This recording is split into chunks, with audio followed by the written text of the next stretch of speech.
I have come here to chew bubblegum and kick ass. And I'm all out of bubblegum. Pain heals. Chicks dig scars. Glory lasts forever. At no point in your rambling, incoherent response were you even close to anything that could be considered a rational thought. We will be perfect in every aspect of the game. You drop a pass, you run a mile. You miss a blocking assignment, you run a mile. You fumble the football, and I will break my foot off in your John Brown hind parts. Everyone in this room is now dumber for having listened to it. Screw them. This is your time. Now go out there and take it. It's 106 miles to Chicago. We got a full tank of gas, half a pack of cigarettes. It's dark, and we're wearing sunglasses. Hit it.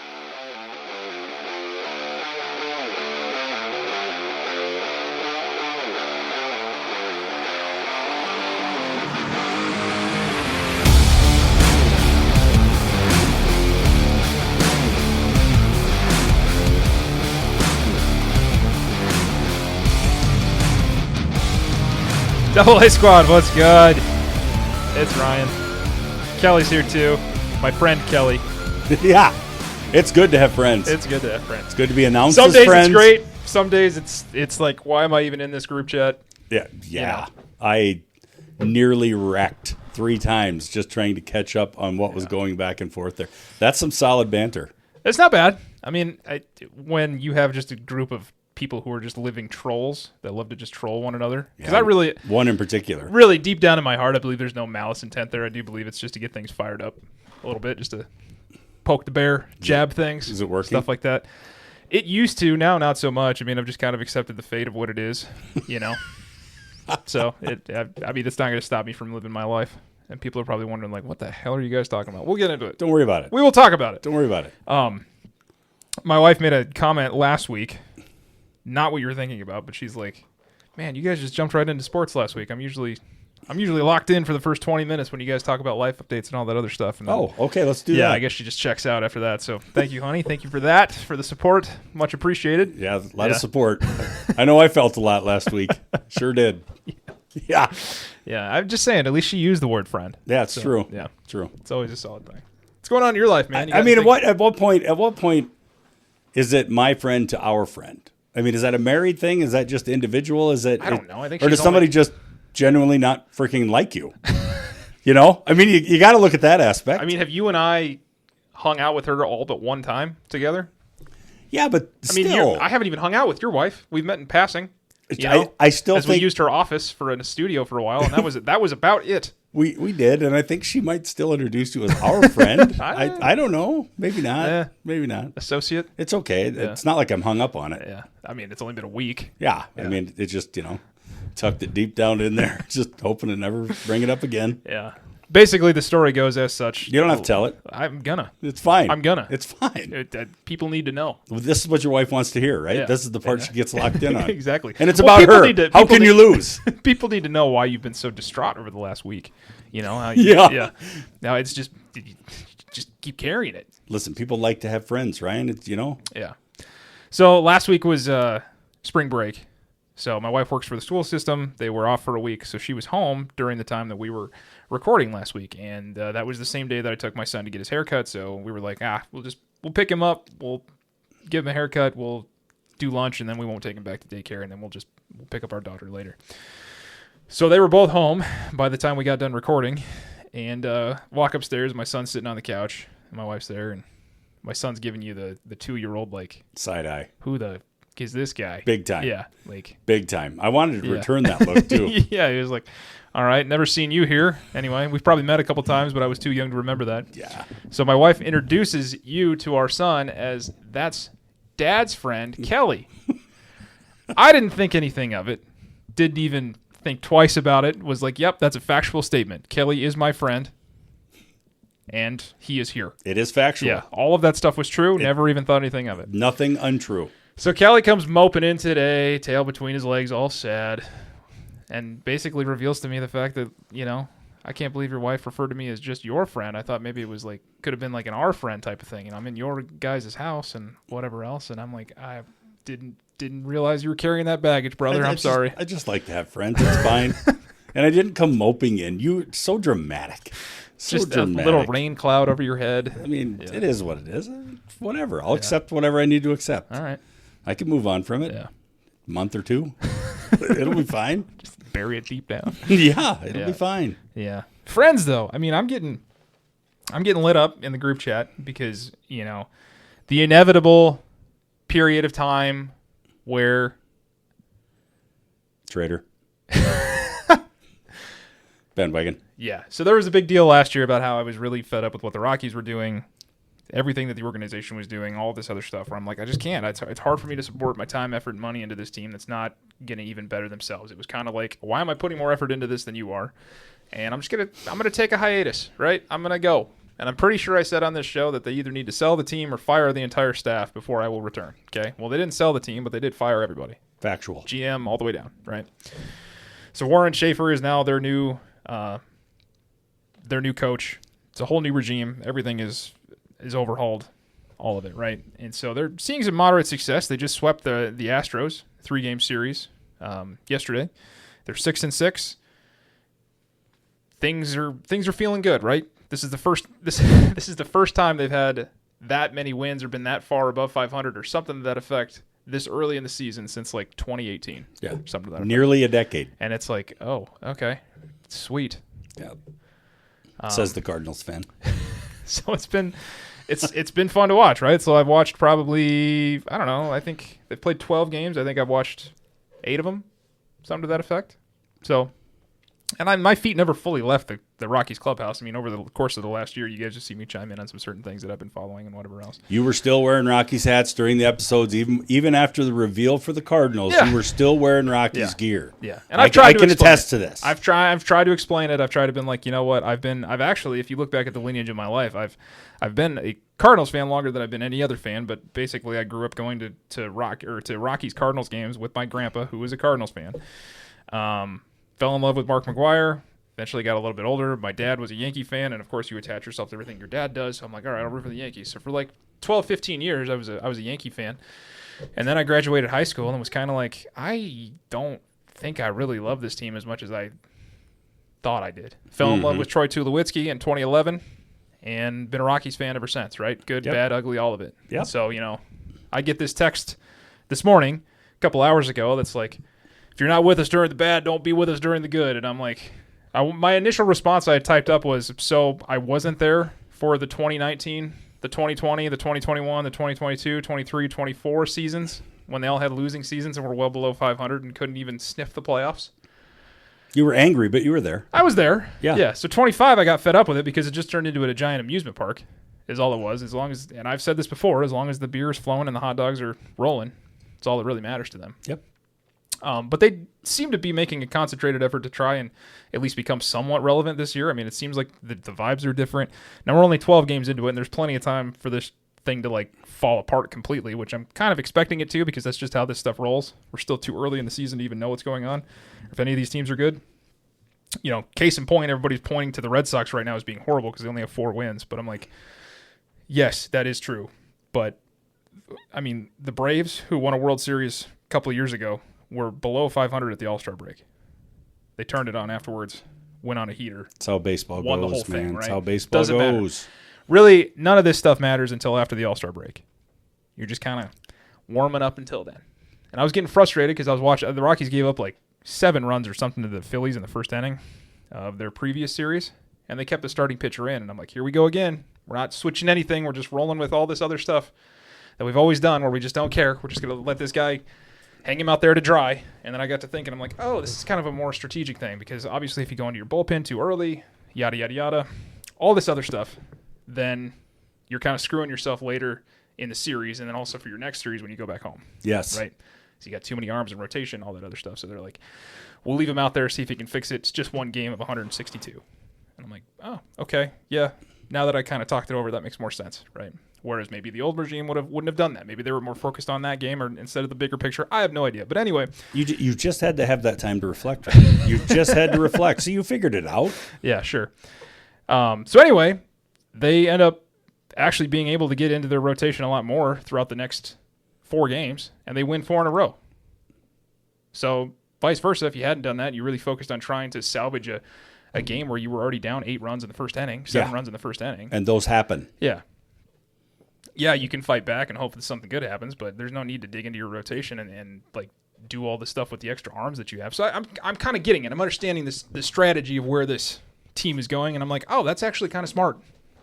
You know, not something I've been used to. Mm-hmm.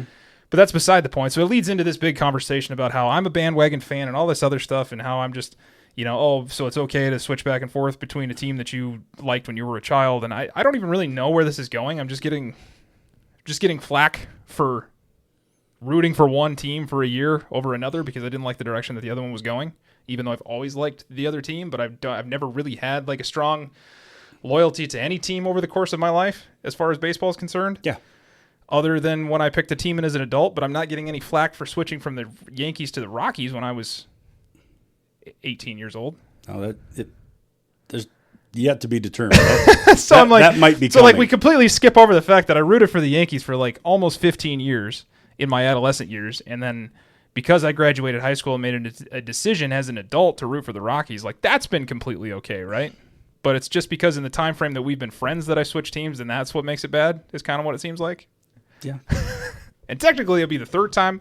I mean, I did this with the NBA as well. Like I attached myself to players in the NBA, you know, and it was one of those things where I grew up and I was like, dude, I think Tim Duncan is it. Mm-hmm. I was like, I love Tim Duncan. And then I started to watch the sport more. And then all of a sudden I'm like, no, I think I actually really like Steve Nash. Love me some Steve Nash. So then I started rooting for the Suns, the Phoenix Suns, and their 8-second offense or whatever they wanted to do, where they were consistently good but never good enough to get past the second round of the Western Conference. And then I got a little bit older, and I fell in love with Kevin Love with the Minnesota Timberwolves. Yeah. And as I got older, I'm like, okay, no matter what happens, whether they get rid of Kevin Love, like I'm just going to be steadfast in what this is. And that was right around the same time that I did it with the Colorado Rockies and Troy Tulowitzki. I'm like, okay. And both of those players ended up getting traded away. I'm still a Timberwolves fan to this day. Still like the Rockies to this day. Yeah. But rewind 1 year ago, and you were getting ready to do the old reveal, right? It's a little bit later. I get that, sure. but we're close. But the reveal was coming. Yeah. What did your co-host say, Ryan? What did your co-host tell you? What advice did I provide you? It's just fandom, man. Like, you have the right to be able to do that whenever you want. You don't have to explain yourself to anybody. You can like who you want to like. You can follow whoever the hell you like. It doesn't freaking matter. You don't need to explain it. That's what I said. Yeah. And I stand by my advice, Ryan. Even in this situation. The guy on the other end of that text message, you know what? He can kick rocks. He can just kick rocks. Yeah. But I mean, it's hard. Like with the Packers, I had an affiliation. Like my dad and my brother and I, we all bonded around it, right? Like it was something that I didn't have a choice in, grew up in. You know, I was never going to root for anybody else because of the relationship that I had, not only with that team, but also with like my family. So that was like one of those things that really bonded us together. But I didn't have that with any of these other teams. We didn't gather around the TV once a week to watch, you know, Yankee games or whatever. I mean, my dad grew up as a Michael Jordan fan. He wasn't even a Bulls fan. He just likes Michael Jordan. Yes. You know, I would say that that's kind of more of a bandwagon fandom thing than anything. Is when you just follow a player from team to team and you don't really have a team that you sit with. Which you did. At I one did point for a in your while. life until you made educated decisions. Yeah, apparently. What some people would say educated decisions. There you go. Educated decision. Yeah. So, like my brother, he's a LeBron James fan. He doesn't have a team. He just follows LeBron around. So that's what he does. So a lot of people are like that. Whatever. I mean, it is what it is. I mean, I did find how to tell if you're a bandwagon fan. 12 questions on whether or not to determine if you are said bandwagoner, because I always determine a bandwagon fan as somebody that jumps on a team that is successful, that has seen recent success, right? So this guy who writes this actually happens to be a Packer fan, and he explains it as such. So he says the number one question you need to ask yourself is if you have more than one team, one favorite team in a single sport. He says, I was born in Wisconsin. My favorite team is the Packers, hands down, but I've always liked the Steelers as my secondary team. Packers were horrible when I was little, so it was nice to have a team to cheer for when the playoffs rolled around. So I picked the Steelers because of my grandparents who lived in Pittsburgh, and my grandmother was a huge Steelers fan. Yep, fair. So this is a very similar thing to me. I am a Rockies fan. Always liked the Rockies, at least since 2011 with Troy Tulowitzki, and I made apparently what some people would consider an adult decision to choose a different team other than the Yankees. Rockies have been perennially bad for a long period of time. My grandfather has always been a Cardinals fan. Mm-hmm. So, much like this guy, because my grandpa was a Cardinals fan, a huge Cardinals fan, that's kind of where it went. He says, I always cheer for the Packers and will cheer for the Steelers too, unless they're playing the Packers. So I'm guessing to say no to sign number 1. And that's kind of how I feel about it. I'm like, yeah, good. I can root for another team. We do this all the time in sports. Man, you're putting way more attention on this than you have to. Listen, man. We need content, all right? Content's good. It's the middle of April. Don't take this personal. Yeah. Don't take this. This is the deep reflection. This is deep. You're quizzing yourself now to make sure. Well, yeah, I mean, when you get called a bandwagon fan, like that's kind of it's kind of offensive. It is. It is offensive. But I mean, we're all that way. Listen, I could have thrown it back in Anthony's face about that when I'm like, well, what were you when you were sitting at home wearing your Cowboys jersey rooting for the Chicago Bears? Could you not have been listed as a bandwagon fan at that point in time? Parameters. Sure. Driven by parameters. Was it a could be. one-game thing? Was it just No, one it was- incident? no. One single incident? No. Were the Cowboys already eliminated? Yes. Okay, so they were all... So, Yeah. Okay. Yeah. They had been eliminated for a while. So he didn't even follow the rule. Going for Philly. So like this one, he gets into number 8. He says, you root for the underdog. And he said, okay, I'm guilty of this one. Whenever I don't have a dog in the fight, I tend to do this often during college sports tournaments like March Madness or the College World Series because who doesn't like to see the little guy win? So I have to give myself a yes to this one. And I think we're all guilty of this. Big time. All guilty of it, right? Yep. So the whole point of this is there's 12 questions to go through. Based on how many yes responses you have, you can either determine if you have 0, you're a diehard fan. If you have 1 to 3 yeses, you're a loyal fan. 4 to 6, you're a bandwagon, and 7 or more, you cannot call yourself a fan. So, I went through this as a Rockies fan, and I think I had 2 on the entire thing. And there are things like the first one, you have more than one favorite team in a single sport. I would call the Rockies my favorite team, but I would say that I consistently root for the Cardinals to be successful. If the Cardinals and Rockies are playing, I'm going to root for the Rockies. It's just how it's going to go. You know less than half the players on the team. I could list off 10 or plus players for the Rockies. If you're winning, you refer to your team as we, but when they're losing, you refer to them as them. That one's pretty solid. That's pretty funny. That's solid. Yeah. It's like you disassociate from it. That should actually be number 1, I think. Yeah. I've never done that. You leave the game early when your team's losing. I've never done that. I've sat through many a Packer game where they've been getting their... I mean, I've shared it on this show. I've been to like 10-plus Packer games, and I think I've only seen them win twice. Yeah. At the stadium, but I've stayed to the end for every single one. Number 1, because you pay a premium for those seats. You're like, I'm going to take every experience. You know, my wife and I went to the Packers-Ravens game last December. If you remember how that turned out, I almost got to watch Derrick Henry break the singles game rushing record in that game. Number 5, you've never experienced a losing season in your life. That depending on your age, that never happens in any sport. Yeah, unless you're just like... Unless you're jumping. Yeah. Yeah, okay, who's at the top of the division at the All-Star break? Okay, that's my team. Yeah. That doesn't happen. Which I got banged on for 1 year for not wanting to root for a team that refused to change things. I mean, I was still beating the drum on why they haven't fired Bud Black last year. Yeah. After I denounced it, and I was like, "This is ridiculous. I don't want to root for this team." Yep. And then they won however many games or whatever, and then they fired him after they won, or something to that effect. Yep. But he says this is the one sure sign because bandwagon fans will always jump to a winning team. Even with that, jumping over to the Cardinals to root for them for a year, that didn't happen. Cardinals were still bad. So. And never let themselves suffer a little when their team falls short. 6, there's photos of you wearing a different team's jersey every single year. That's a problem.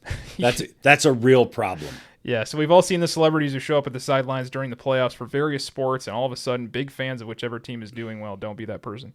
You switch teams when you move to a new city. I've never moved, and that was kind of one of the things I wanted to bring up. Like where I live, it's incredibly hard to pick a team because there's the closest teams to us are either 6 hours away or 9 hours away. Right. You know, and it's like you kind of got to throw it. I got friends that are Cowboy fans and Boston Celtic fans and Atlanta Brave fans, and I'm like, okay, so you just.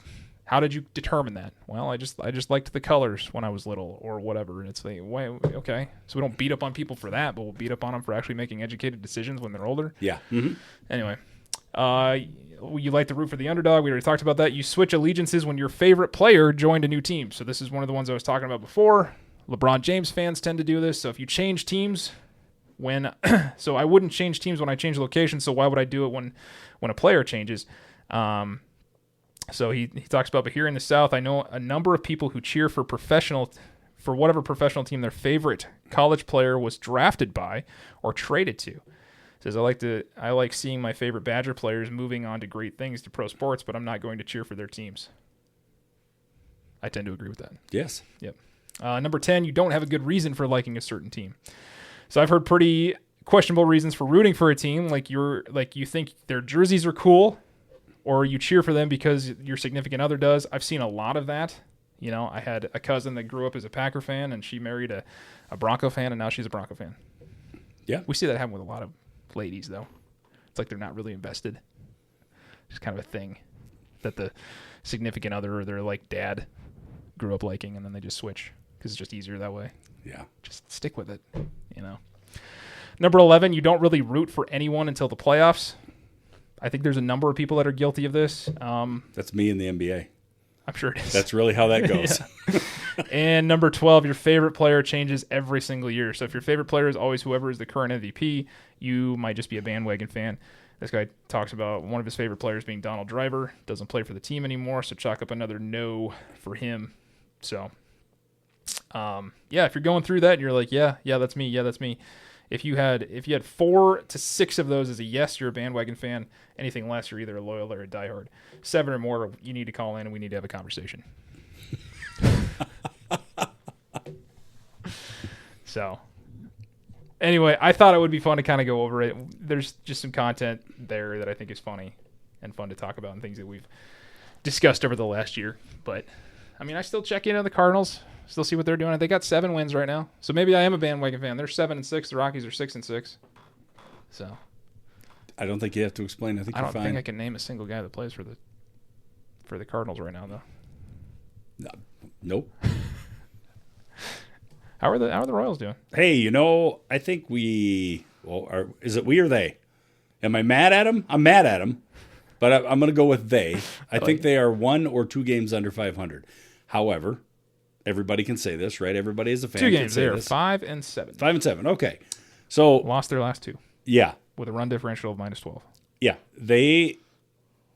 So John Schreiber is a relief pitcher.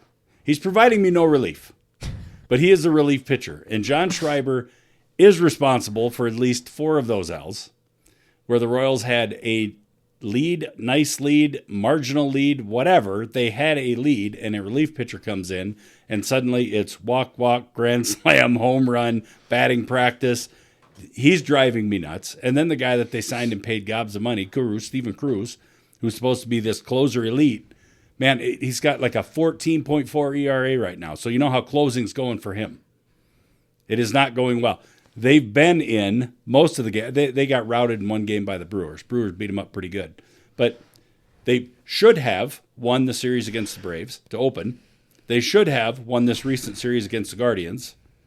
And again, for those who aren't aware, winning a series means if there's a 3-game series, they win 2 of the 3, right? I don't think I have to define sweep. I think we know what that means. But they should have won that series with the Guardians. Now they got a 4-game series coming with the White Sox. I know how it should go, but at one point, the Royals in 3 games had 3 hits. So as you were complaining about Bud Black and the Rockies last year, I look at the hitting coach for the Royals, who remains there.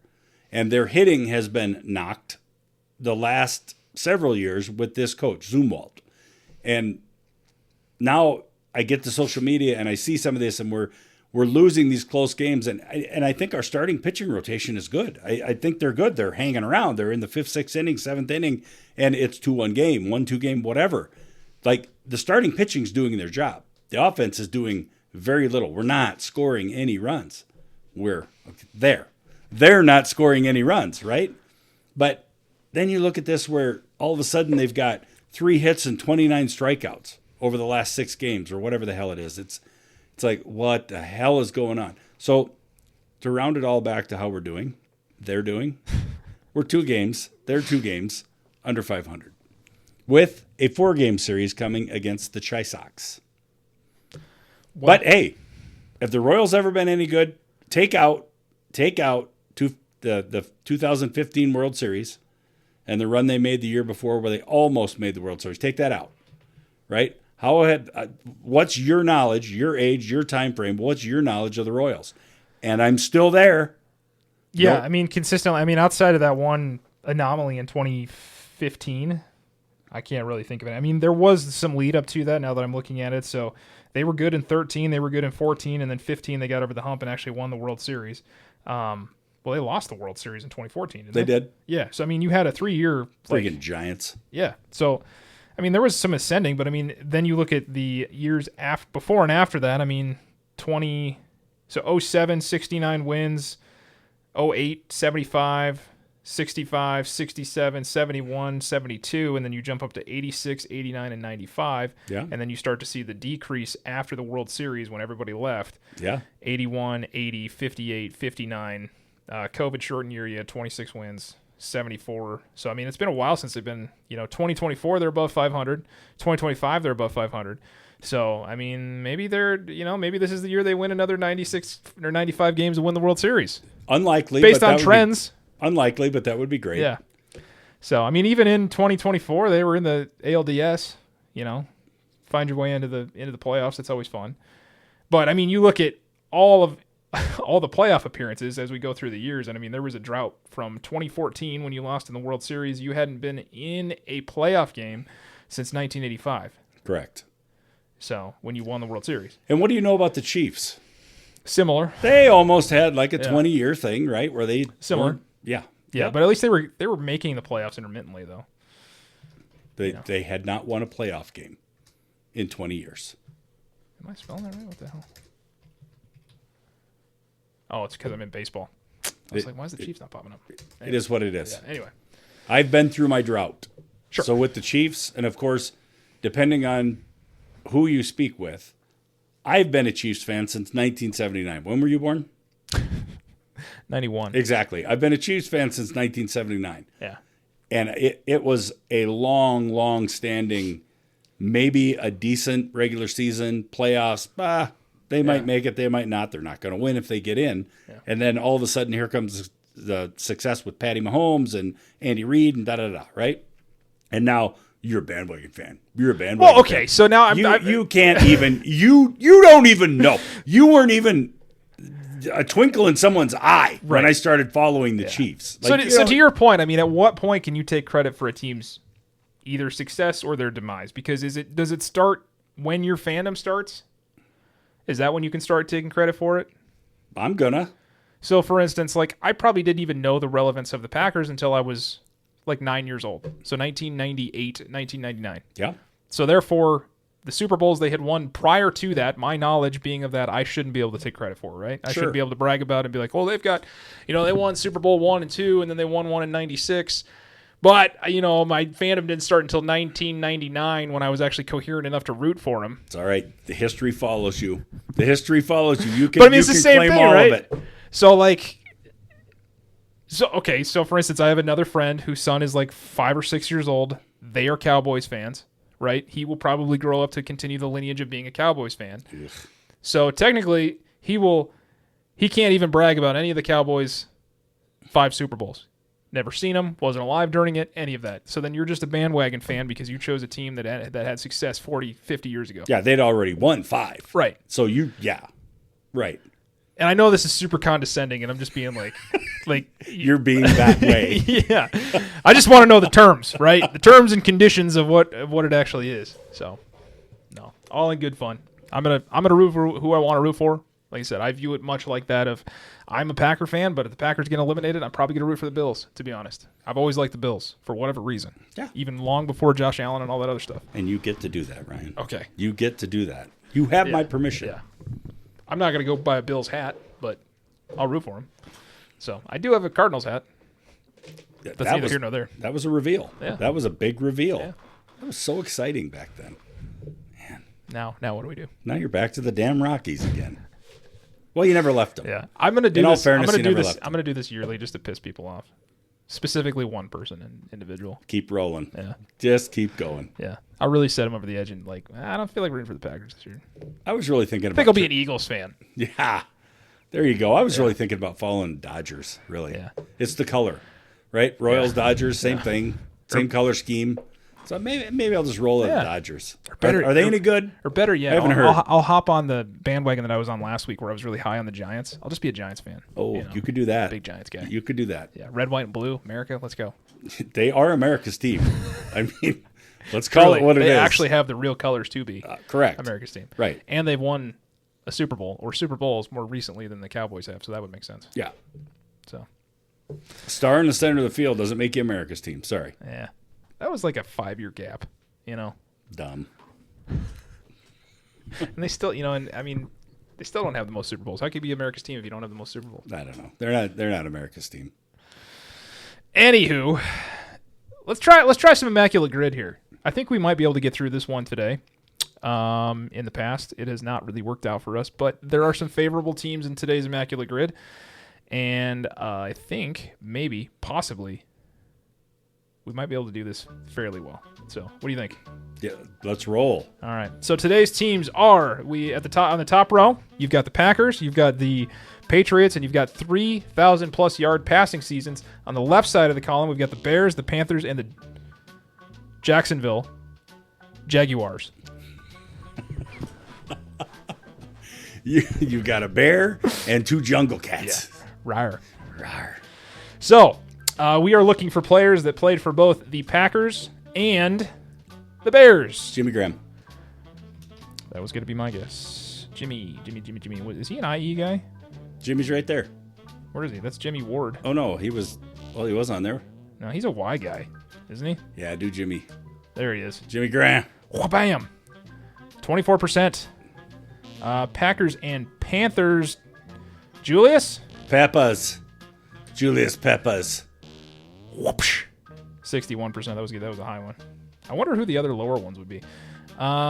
Did Jake Delhomme play for both? No. Okay. Not to my knowledge. Got it. Lewis. Mercedes Lewis. Mercedes Lewis. If you want to ride my Mercedes. Okay, those are some high. We don't have anything below 24%. But we're getting them right. But we are getting them right. And we're not sitting here. Okay, let's keep our brains kind of ticking here. Let's stay with positivity. I need a 3,000-yard passer for the Bears. Okay, so one could go Jim McMahon, one could go Jay Cutler, one could go. Are we sure Jim McMahon threw for 3,000 yards? I think at some point he did. I don't feel confident in that at all. Do you want to try it? No. Okay, then Jay Cutler? I would go Jay Cutler. I mean, Justin Fields didn't throw for 3,000 yards. Okay. Trubisky maybe did. 3,000 interceptions. What? Who was the kid that came over from Denver? Or maybe he was with Chicago. Are you talking about the long neck, right? Or a tall guy? Not Cutler. Not Cutler. No. There was another one that came over. Well, I was thinking of... And he was kind of a career backup. Yeah. But he had at least one really good freaking season. I'm thinking of two because one ended up going down because he got paid. It's not him, but he ended up getting paid in Tampa. He was the dude with the long neck. He was bald, really tall guy. Yeah. He went to Tampa and got paid, and I don't think ever really did anything. But the guy you're thinking of was, I want to say he came in for Peyton during that last year that they won the Super Bowl, and then he ended up getting benched for Peyton in the playoffs. No, this is a long time ago. Was it Osweiler? No, Brock Osweiler. No. Didn't Brock Osweiler play for the Bears? Yeah, he did. Okay, he did. Hey, wait a minute. There's no way he threw for 3,000 yards. Man, I'm not sure. There's no way. Let's We got six. We got six, right? Let's give some of these guys a shot. A shot. Let's give them a shot. Yeah, he was like 6'7". Dude was huge. I gotta go Jay. Okay, go Cutler. That's who we said first. Yeah, anyway. listen. I'm more worried about getting these right than I am getting about like I like low taking percentages. risks. I like taking risks. We'll find out what other people put in there. 3,000-yard passer for the Panthers. Kerry Collins. Jake Delhomme. I like that answer. Cam Newton. Yep. Okay. Jake Delhomme doesn't even have a picture. That's a solid one for Wow. us. That's still win. nothing lower than 24%. I want this one. I want Mark Brunell. I want it. Oh, I like that. Well, bam. 13%. Yes. There you go. Nicely done. Okay. Now I think we have the harder three that we got to get here. We got 3 guesses left. We got 3 boxes open. These are. I need a player that played for both the Patriots and the Bears. Okay.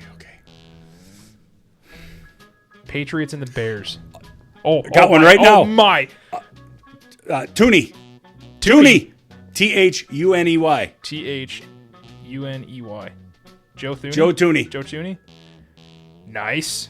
You know why I know that? I don't know. That's the guy the Chiefs gave up and pissed me off. Nice. And he went to the Chiefs from the Patriots. Yeah. All Look right. at that. I'm on a freaking roll. Nice. This one sucks. Patriots and Panthers. That sucks. Oh, dude. Got to be a wide receiver. You think so? Got to be a wide receiver. Let's see. Steve Smith never went to the Patriots. Calvin Running back. Calvin Benjamin? Well, I know he was with the Chiefs. Corey Dillon? No. Did Corey Dillon? No, it wasn't Dillon. Dillon was with the Bengals and then the Patriots, right? I feel like there was a running back, though. I feel like there was a running back. Doesn't Calvin Benjamin seem like a guy that played for both? Kelvin, Kelvin or something like that. Yeah, he ended up with the Chiefs, but he was like tight end material. Came in super fat and yeah. I don't know. You want to? Did he play for the Patriots though? Try it. Let's do it. Let's do it. Benjamin. I'm not willing. Put him in. Hold on. Let's go to the Jags and Pats. This one ain't any easier. Jaguars, Pats. Could be. Jaguars. Jaguars. There wasn't a.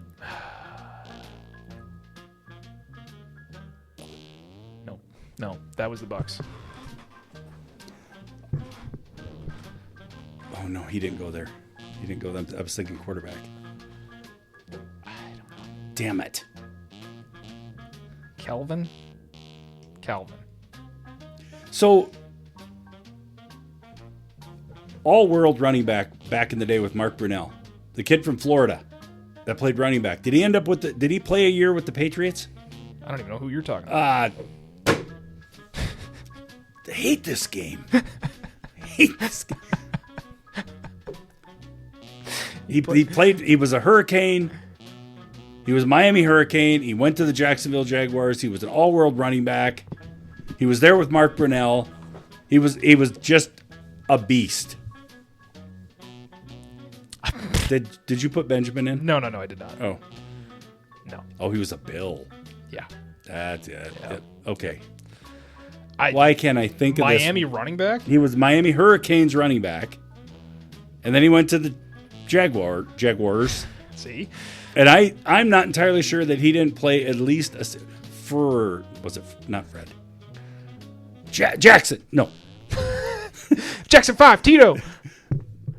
Fred Taylor. Oh, he was a Gator. Oh, he was a Florida Gator. My bad. Florida Gator. Did he wind up? James. Oh, I was going to say Jonathan Stewart. That was a running back for the Panthers. Did he ever play for the? No. I don't know. Where'd he go to college? He was a Duck, I think. I think he was an Oregon Duck. Anyway. Oh, this game stresses me out. We had such a good start. This is the furthest we've gotten without having to do anything crazy. Mac Jones, Jacoby Myers. This is for the Jags and the Pats. The Mac Jones one seems pretty obvious now that I think about it. Obviously, that it's in front of my face. But Mac's kind of hopped around. TJ Yeldon, that makes sense. Is Mac currently with the Niners? Something like that, yeah. Yeah, he's jumped around a bit. Yeah. I think, yeah. I'm just going to put that one in because that's the one we would have said. Yeah, 29%. Panthers and Pats. No. What pisses me off is that when we get to this point and you start pulling it up, we will see a couple names where it's like, oh, yeah. Yeah. Of course. What the hell were we thinking? Who the hell are those guys?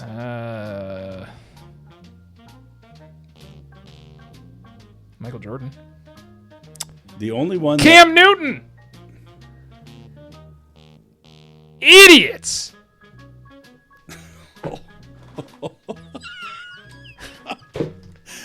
And we already said his name. Oh! We threw his name out there. There were 2 Cam Newtons? Look at his... Dude, ridiculous. Oh, what is that? 63%. Looks like he's got a pencil eraser on his head. Okay. Most common answers: Jimmy Graham, Julius Peppers, Mark Brunell. Oh, Mark Brunell did play for the Packers. I forgot about that. He was a backup in the 90s. Sure was. Yeah. Fred Taylor, Cam Newton, Martellus Bennett. That's a good one. I remember that now. Jay Cutler, Jake Delhomme, and Trevor Lawrence.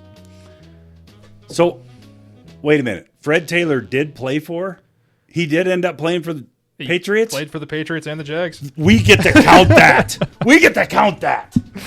Yeah. I had the college wrong. I couldn't get his name right, but no, we get to count Where's some that. of the other ones here? Show players who played for them. So you had Fred Taylor.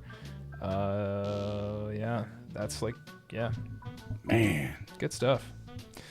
Good stuff. Well, natural segue from the Immaculate Grid over to the NFL. The NFL currently, Kelly, in a little bit of an investigation going on. Not really. But the DOJ is investigating the NFL's antitrust protections, specifically challenging the Sports Broadcasting Act of 1961. So in case you were wondering, there is a law that is older than you. So that's good to know. So this law, which has allowed the NFL to pool its broadcasting rights and negotiate as a single entity over the last 60 years, is now under fire as the media landscape shifts from over-the-air television to fragmented streaming services. So the investigation centers around whether the NFL is exploiting the decades-old legal exemption to restrict competition and inflate prices for fans.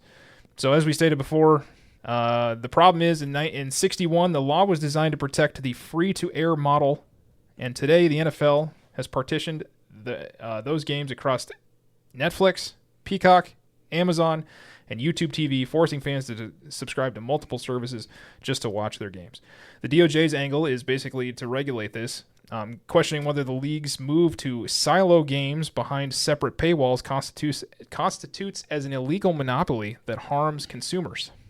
So, the NFL Sunday Ticket Shadow. This is a probe that follows the massive 24 class action lawsuit where a jury initially ruled that the NFL violated antitrust laws by overpricing NFL ticket. While the verdict was later overturned by a judge, the DOJ's involvement signals that the government is ready to pick up the fight.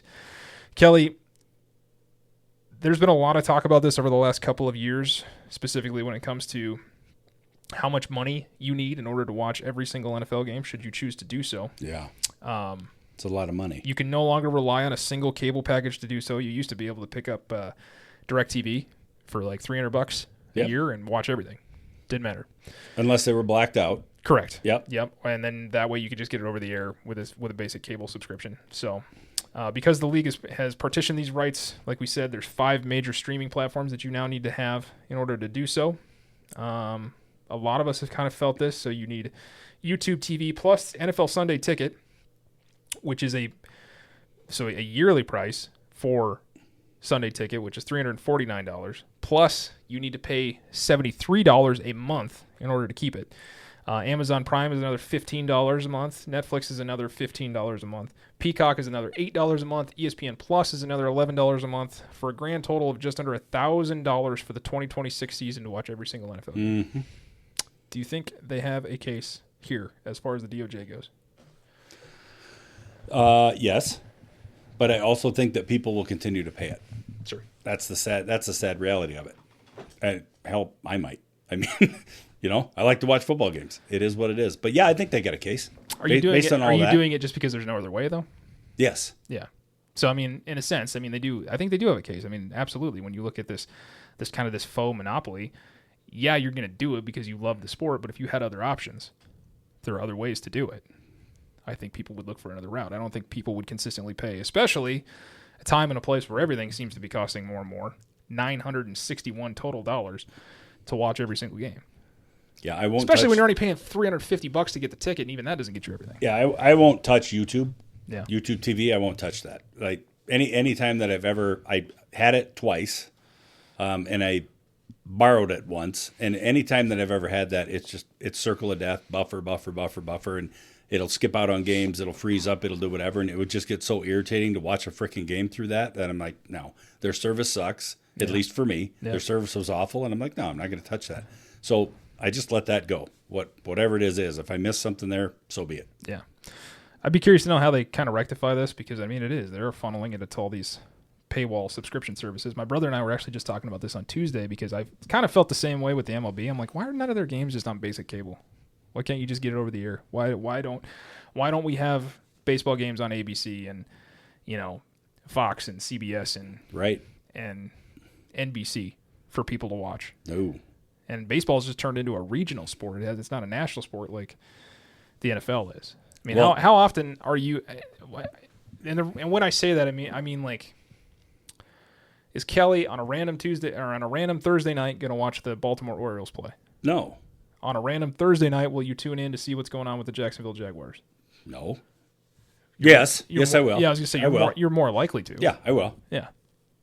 So that's what I mean when I say regional stuff. Like, people, typically, it's kind of only consumed by the region base that it's in. It's not this national thing, and I think a lot of that is because baseball specifically is hidden behind a lot of those paywalls too. So, well, now baseball's on Apple TV. It's getting a little better. It's on Apple TV, and it's on Amazon. HBO Max. I think it was on Amazon too. I think it was on HBO Max with a certain subscription to whatever it was. But yeah. But I mean, even that's not included with your MLB TV package. No. Which is I think it's $200. So I think you can pay for one singular team for $100, or you can get every team. Actually, you can get every team but the one in your local area for $200. Oh, I know. If you do $200 plus the $100 package, you can then get every game plus your team. Right. So for $300, you can get all of it. And in some cases, people have two teams. It's true. It's hard. I mean, yeah. So I would need to pay the whole $300. You're going to have to pay more. Yeah. You are. Yeah. It's the price. You're bandwagoning it. It has a cost. It's the price of supporting multiple mouths. Yeah. Yes. That it does. So, yeah. I don't really know what the fix is here. I don't know how they differentiate this, unless they're just like, okay, this is you get one flat rate and that's it, and then they get access to this or whatever. And then so you can either choose to pay, let's say you choose to pay $400, and then that automatically gets you into the games that are on Prime, that are on Netflix, and that are on whatever else that they're serving. If that's the resolution they come to, it's gonna be stiff. Like, it's going to be a hell of a cost if that's what they come to anyway. It already is. Right. But if they come down to like one damn service that we're just going to take streams from all of these so somebody can just sit down, log into one damn thing, and watch every game that they want to watch. That'd be so nice. Yeah, and it's gonna cost you. But convenience, right? Yeah. People will pay for convenience. Yeah, because They'll I've got no reason to have Peacock or even the Paramount Plus. Or Peacock's got college football games on it. I like that. Yeah. Hulu. So does ESPN though. Yeah. Well, ESPN Plus though, they don't carry the ones I want to watch. They got a lot on there. I know, but not the ones I want to watch. Okay. Anyway, I mean, it would be nice if you could just tap in. I mean, there's got to be. They're all using the same feeds anyway. The thing I was noticing the other day at the gym was there was something. President Trump was announcing something, and so they had all the major news networks up on the TV screen while I was on the treadmill, and I'm like, they're all using the same feed. They don't even have different cameras. They're all just feeding off of the same cameras that are there. Yep. All the same angles. Yeah, all of it. Hello. We can do that here too. Yes. Right? I mean, it seems simple enough to me for the most part. It would, I don't want to we live in 2026 this thing, but we do. There's an easier way to do this. Mm-hmm. And you could probably save people a little bit. I'm not saying completely cut your programming in half to where you lose that, but I mean, you could simplify this. Okay, let's say you can still do this and pay the $961 if you want, or you can pay $700 a year and get all of it in one easy location. Yep. So there's that other option that I'm talking about, where just give me something else to be able to try to do this. For $500, you can have it on one device. For $600, you can have it on two. For $700, you can have it on 3. And for $1,000, we'll send you to the game every For single $1,000, it doesn't have to be on the same Wi-Fi network. week. There you go. Yeah. Yeah. So interesting to see how that goes out. I'm glad that they're at least doing something about it, not just sitting idly by and letting this giant corporation known as the NFL, who makes billions of dollars every single year, just do whatever they want. So hopefully they can come to a reasonable, satisfactory end to this. But I don't know. There's a part of me that also doesn't have any confidence in that either. So sticking with radical legal overhauls, Kelly, the NCAA is considering a radical overhaul of its eligibility rules. I know this is something that is probably very interesting to you. So potentially introducing an age limit and significant changes to how amateurism is defined in the modern era. So the major proposal basically puts it down as there's a 22-year-old limit. One of the most discussed changes is the potential age cap under this proposal. Athletes would have to start their eligibility clock by the age of 22, aimed at preventing professional older athletes from dominating college sports. Is that an issue right now? It is. Starting the eligibility clock by age 22. Yep. So eliminating the amateur tag and then also streamlining transfer rules. So basically, I think that might need to be reworded because I believe that 22 would be the cap.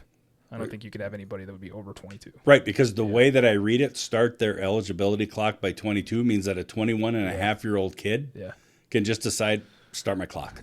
I'm coming in. Yeah. And then you're 25 when you're done. Which is the issue. Or that 27 because you talk to a judge and the judge lets you play for 2 more. Correct. Yeah, which is the problem that we have right now between these COVID rules and the injury rules and all this other stuff. But basically, the 22 would be your limit. You couldn't play any games after that. They would eliminate the amateur tag. So in the wake of NIL, NCAA is looking at an official move away from the strict amateur definition, potentially allowing athletes to have professional experience before entering college without losing their eligibility. They would also streamline the transfer rule. This proposal includes making the one-time transfer exception more permanent and less restrictive, acknowledging that the transfer portal is now a fundamental part of the athlete experience. I think that would also be important as well, because I think it would allow for more kids to just not be so flippant with their decisions. Yeah, the one-time transfer would be huge.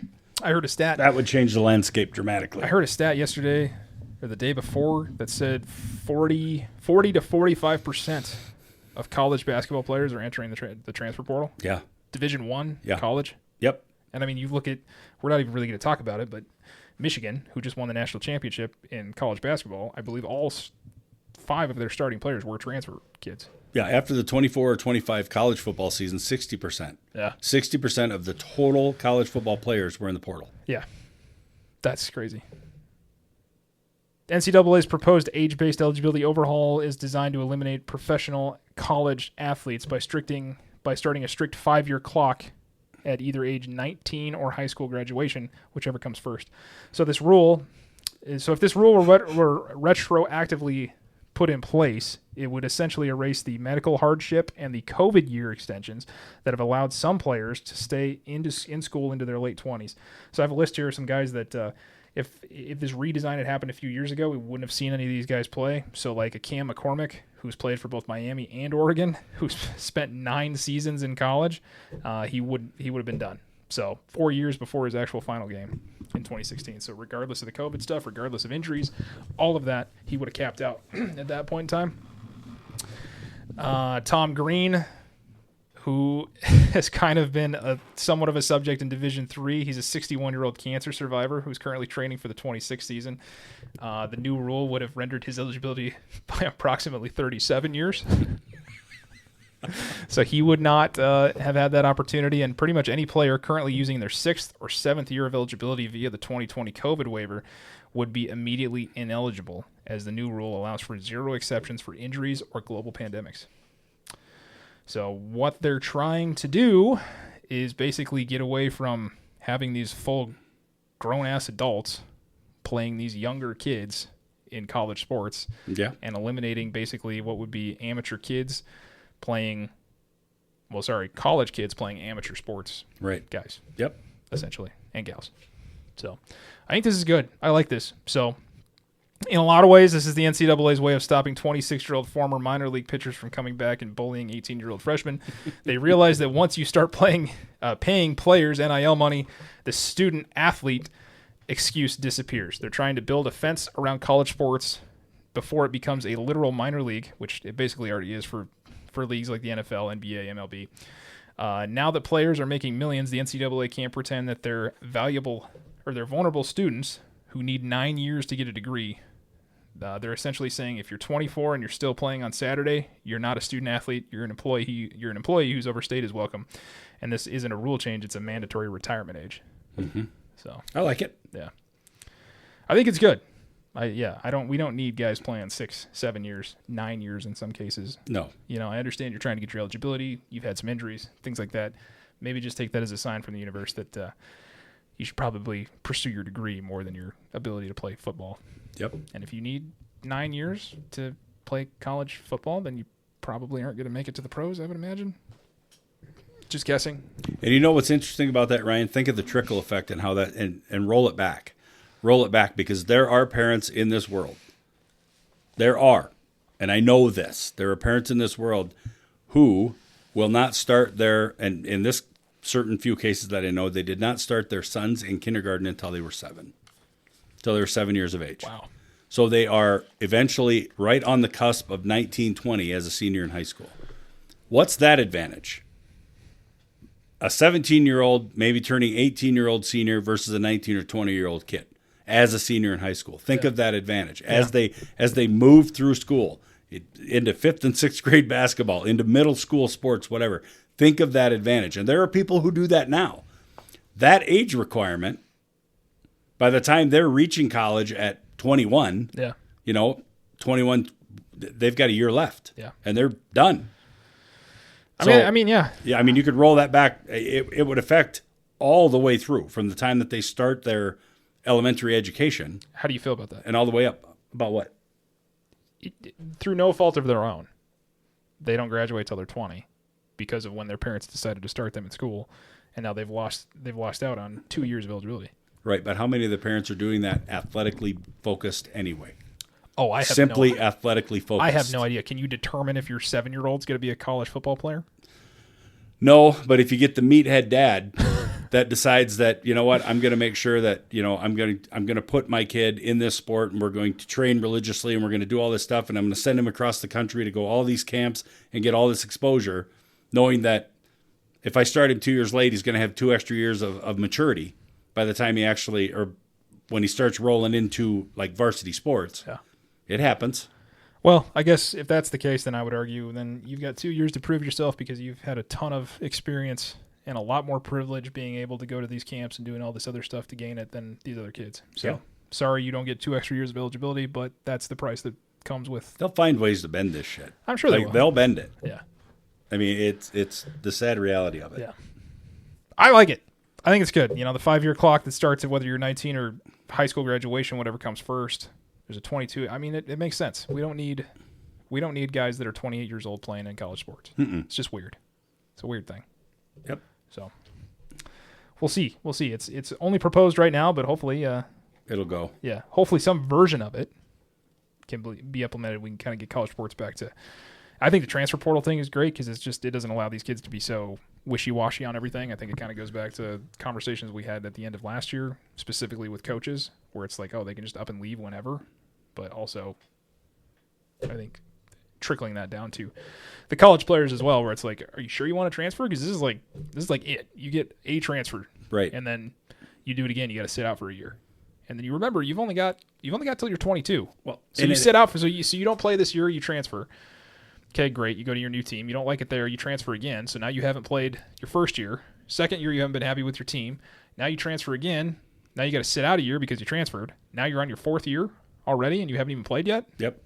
And in the grand scheme of things, any of these transfers have nothing to do with the academic side. Correct. 0. Yeah. It is all feeder amateur sports. Yeah, for real. That's all it is. Yeah.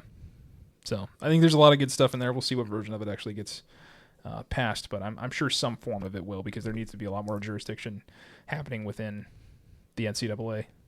I think a lot more. It's just kind of the Wild West right now. Oversight necessary. Yeah. So 2 years running. Yeah. We've been saying that for 2 years. Yeah. Speaking of somebody that needs a little bit more oversight, some things are great segue. Yeah. So things are expanding within the Tiger Woods DUI saga that happened over the course of the last week. So prosecutors are focusing on whether the prescription medications that Tiger Woods was taking included specific warnings about driving. So Martin County prosecutors have announced plans to subpoena the Lewis Pharmacy on April 22nd to obtain records from the January 1st through the date of the crash. So the subpoena seeks to uncover the following key details: the exact type and dosage of the prescriptions filled, the date and time the medications were provided, and the special instructions and warnings, specifically those regarding the operation of motor vehicles. So while the breathalyzer was shown no alcohol, the arrest affidavit noted that Woods was extremely dilated, or had extremely dilated pupils, and 2 hydrocodone pills in his pocket. And this is a Schedule II drug substance that the FDA warns can make driving dangerous. And this legal move suggests that the state is looking to prove Woods was aware of the impairment, countering his defense that the crash was caused by cell phone distraction. Didn't he also change the radio station? He did a lot. Was he doing that? Yeah. Yeah, he did a lot. So interesting here. I think that's the right route to go if you're the prosecution, for sure. Seeing exactly. I mean, if that's the case they're going to build, then I think you go that route and you go, okay, well, we have the exact date and time that you were supposed to take the dosage. That's written on the label, because it probably says once in the morning with food, once at night with food, or something like that, not at 2 p.m. in the afternoon while you're driving. I'm 99% sure that it says you're probably not supposed to operate a motor vehicle while on this medication. Correct. And then time, and I was always curious as to who's giving him these scripts, and we even kind of touched on it a little bit where we're like, you're Tiger Woods, you can probably get this stuff when, where, and however you want it. And so I'd be curious to know what they find with that as far as the date and time medications were provided and how often these scripts are getting refilled. Right. Now, another thing I have to imagine is he's probably smarter than that to use his own name. He might have a proxy or something to help him out with this. But I think you and I both know that if you're addicted to this type of stuff, you find ways to. Yeah, the guy who should have been driving his car is the guy buying his pills. Probably. That's the guy. Yeah, he's the guy that keeps coming back with a chronic shoulder injury that right. needs something, but doesn't really have it. Vietnam. Yeah. Vietnam. Yeah. You think this is the right route to go? I mean, yeah. I'd be curious to know. I mean, it's one of those things where I can tell you that there's going to be special instructions about operating a motor vehicle or doing anything like that. There are medications nowhere close. Well, it's a Schedule II substance, man. Correct. I am on a medication that has nothing to do with hydrocodone. Yeah. And there are warnings about operating motor vehicles and a number of different restrictions. Yeah. Like being careful about this, and the other thing. So yeah, that. Well, then I would be the other thing I would be curious, and they're going to look into it exact type and dosage. What's he taking for dosage? Is he taking more than he needs? At that period of time, is he, is he taking 2 when he's supposed to take 1? I don't, I'd be curious. Yeah. Have you used hydrocodone? No. I believe I've used it one time, and I understand there's different milligrams and all that other stuff, but I think there was do not exceed 3 pills in a 24-hour period or whatever it is. Take 1 every 6 hours, 1 every 8 hours, whatever the hell it worked out to be. But it was don't take more than 3 or something during a 24-hour period. That's just he a had suggestion. 2 of them just in his pocket. Yeah, it's just a guideline. He had 2 just in his pocket. It's like when you're not supposed to take 6 ibuprofen in a day, and you're like, ugh. You can totally do that. Yeah. Check liver light comes exactly. on. You're in good, you're in great shape when it's all done. Yeah, but that's why I would be curious. If he's only supposed to take 1, you said he's got 2. They're not even in it doesn't even have him in a pill bottle in his car. They're Which just in in his itself, pocket. in some states, is illegal. Sure. Yeah. Yep. It's a good point. Good point. But I mean, is it more illegal to just have them in your pocket? I don't know. I'm just asking questions. Right, and I think the 6 that he took an hour before that was probably what really turned the corner for him. I mean, have you watched any of the stuff that's come out since then? So the most recent thing I watched was the body cam footage. Have you seen him in the back of the squad car? Yeah, where he's got the blanket over his head. And yeah, yeah. Yep, and one of the law enforcement officers asked if he's playing in the Masters. Yeah, are you going to be playing in the Masters? Well, I hope so. Yeah, I hope to. You're not. And then the other guy walking up to the car, laying on its side, and he's like, "Oh, this is a high-profile case. Let's get this thing tipped over quickly." And and you could tell he was super worried about his clubs too. They're like, "Just get my clubs out of there." They broke the back window out of the freaking SUV to get the clubs out, right? Yeah. But the guy that is employed by the tow truck operator, whatever he is, the minute that law enforcement guy said this is a high profile case, like we want to get this, you could see him just kind of start. He's kind of like looking around like, hey, what's up? What's up? Yeah. Yeah, it's super interesting for sure. I mean, I think they even pulled his putter out and he was like, yeah, because he's had the same putter for, I don't know, 15 years or something, 15, 20 years. So he was telling him all the, tournaments that he's won with that exact putter. And what's the point of breaking the back window out to get the clubs out? I've never driven a Range Rover, so I have no idea. Does it not open if it's? Why does he need his clubs? Like what's that? You ultimately have a crime scene, right? You've got a car rollover. You're investigating. You're doing what you're doing. You ultimately have a crime scene because we don't know exactly what happened. Sure. Right? And they're talking about all these attributes about his pupils and slurred speech and everything else. You've got a crime scene. Why are we busting shit to pull clubs out the back window? I don't know. The only thing that I could even rationalize would be if somebody found out that was a Tiger Woods crash or something to that effect, or if the tow truck driver did and he takes the car away and all of a sudden the clubs disappear. Tough shit. And the clubs disappear. Tough shit. You leave. You take your wife out for dinner, right? You don't have a drop of alcohol. You take your wife out for dinner. You're driving back. You guys are laughing about a joke you told, whatever. You weave a little bit in line. You get pulled over. And for whatever reason, they run you through field sobriety, whatever the case is. Say, for whatever reason, you've got to leave your vehicle there. They're going to pull your clubs out? You're going to get the option to take your clubs with you? I've also heard... You might not even get to take your kids out of the back seat. Dude, they're taking the car. Yeah. Why do we get the clubs out? Yeah. I've heard arguments from the other side of that too, where it's like, depending on the high profileness of all this, there may have been another scenario where if this had just been another person, not Tiger Woods, that this may have not been escalated to the point where it is now. Maybe, but so what? Yeah. This is me not being sympathetic towards addiction again. That's what you got here. An example. Yeah. I don't know. I think a lot of this definitely comes down to the fact of who he is. I mean, when I was typing up the Word document for this, I wanted to put in a little icon so I knew where things were going. So I went to the icons and I searched Tiger. And you know what popped up, Kelly? Two bags of golf clubs. Yep. 2 pictures of a tiger and 2 bags of golf clubs. Yep. Do you want to know how iconic you need to be in just the world for you to type in? Not even your... I can't imagine this is his real... I don't even know what Tiger's real name is. I don't know. But you type in the word Tiger and golf clubs pop up in an image search on Microsoft Word. Yeah. This is a high-profile case. Yeah, you're right. You're right. So, I mean, it's just... And sometimes the rules are what they are for specific people, and it shouldn't be that way. But, I mean, there's hundreds of people in Washington right now that should all be sitting in a jail cell based on the stuff that they've done, and they're not because of who they are. Sure. Right? So... I like that approach. Left and right included.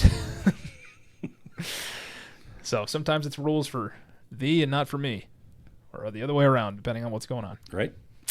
So, yeah. I don't know. And none of it's right. I mean, clearly, he has some issue, like we talked about last week, where he's like, I'm just taking a step away to go to treatment. Yeah. Not guilty. I need to go to treatment. Yeah. I mean, we good. We see that all the time. Yep. Sounds good. Yeah. Yep. Anyway, that's always fun. It's always a good time. Hydrocodone's bad stuff. Bad stuff. I was in the early stages of kidney stones. Ooh. And having a tough go of things. Yeah. A real tough go of things. And I ended up with hydrocodone. Had never used it. And I think just the single dosage of that stuff. Head in a fishbowl. Didn't like it at all. Severe headaches. Just not a good feeling. I can tell you I was not in control at that point. The pill was totally in control. And I didn't like it. Yeah, that's the shit that scares the heck out of me. And even to the point where, like, being inebriated, I'm like, I don't like the feeling of not being in control. Yeah. Especially of my own, like, faculties. It's just weird. Yep. No. Anyway, great segues, though. Speaking of a guy that's usually inebriated or under some form of substance. Daily. We still staying with golf? No, we're not. We're moving back to the NFL because there's a story that came out today that talks about 5 ways the Steelers can address their QB position if Aaron Rodgers decides not to come back. And I want to go through these options because I think they're hilarious. Because when you put yourself in this situation with no backup plan whatsoever, since Ben Roethlisberger left, yeah, you kind of make your own bed with it. Correct. So can you name anybody that might be on the 5 players that might be on this list? Who would be reasonable to you to be a starting quarterback for the Steelers in 2026? Reasonable to me, or reasonable to what I think is going to be the ridiculousness of a list? Sure, whatever. Derek Carr. Coming out of retirement. Derek Phillip Carr. Rivers. Neither of those guys Tom are on Brady. the list. No. No. None of those guys are on the list, thankfully. But it wouldn't be out of the realm of possibility for them to just keep digging up corpses to put out there and try to win games. Steelers. So the list that you have in front of you, is it a active player list? Yes. Okay. Yes. Okay. All of these guys are still active, some of which have not entered the league yet. Oh, geez. Okay. Well, not Fernando. Fernando. Penix. So number 1 on their list is a trade option. This is saying they should trade for 49ers backup quarterback, Mac Jones. Oh. So they say this is Bleacher Report. This is a costly option given the need to give up assets for a non-full-time starter. But Steelers may be able to acquire Jones with a second-round pick, which wouldn't be a huge loss with their 3 third-rounders that they have. And based on Jones' recent production, he would be an upgrade over the 9th year veteran Mason Rudolph, which I think most people would be an upgrade over that guy. I think you and I could go take that guy's job. He struggled. How do you feel about that? Do you feel like that's a reasonable option? No. No? No. All right. Draft capital for Mac Jones is organizational suicide. Oh, all right. Very good. Yep. Very good. Option number 2. If that's organizational suicide, then trading for Vikings backup quarterback J.J. McCarthy is what? That's not bad. Okay. That's not bad. All right. He's been injured. All right. He's still trying to learn. Okay. He's still trying to learn. He's new to the league. Can he get and or stay healthy? Who knows? Obviously, he was a very high draft pick. Somebody saw a lot of upside in him. He was on a lot of people's big boards, right? Depending on how far he fell. Maybe not a bad option. Okay, so you're all right with that? Get him. Well, I don't So know that I'm all right with it. It's that's the best of the two so far. All right, so J.J. McCarthy is your best option at this point with the 2 options given. Their third option would be a reunion option with Russell Wilson. Not bad. Okay. Not bad. New regime, new coaching regime there. McCarthy. I keep forgetting about that. Yeah, McCarthy. Mike's going to simplify things a little bit. He's 38. It's maybe not. It might get you by.